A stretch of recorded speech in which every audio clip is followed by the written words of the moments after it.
ایک چھوٹے سے گاؤں میں ایک غریب بہو رہتی تھی جس کا نام سریا تھا۔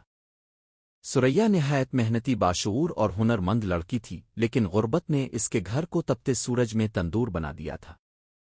گرمی اتنی شدید تھی کہ ساس دیور شوہر سب پریشان تھے، لیکن گھر میں نہ پنکھا تھا، نہ کولر، نہ اے سی، صرف غربت تھی اور بے بسی۔ ایک دن ساس نے کہا، بیٹی، یہ گرمی اب برداشت نہیں ہوتی، لیکن ہمارے پاس تو پیسے بھی نہیں کہ کوئی پنکھا ہی خرید لیں۔ سریا نے مسکرا کر جواب دیا، امی جی، اگر نیت ہو تو غربت بھی ترقی کا راستہ بن جاتی ہے۔ سریا نے پرانے ڈرم کو صاف کیا، ناریل کے چھل کے کپڑا، پنکھے کی موٹر پائپ اور 1 ٹن کا ڈبہ استعمال کیا۔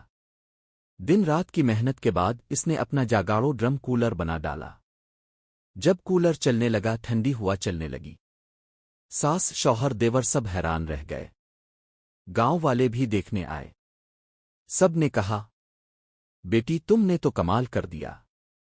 ایک دن ٹی وی چینل والوں نے بھی آ کر اس کا انٹرویو کیا۔ سریا بولی، محنت، عقل اور صبر اگر ہو تو ہر مسئلے کا حل نکل آتا ہے۔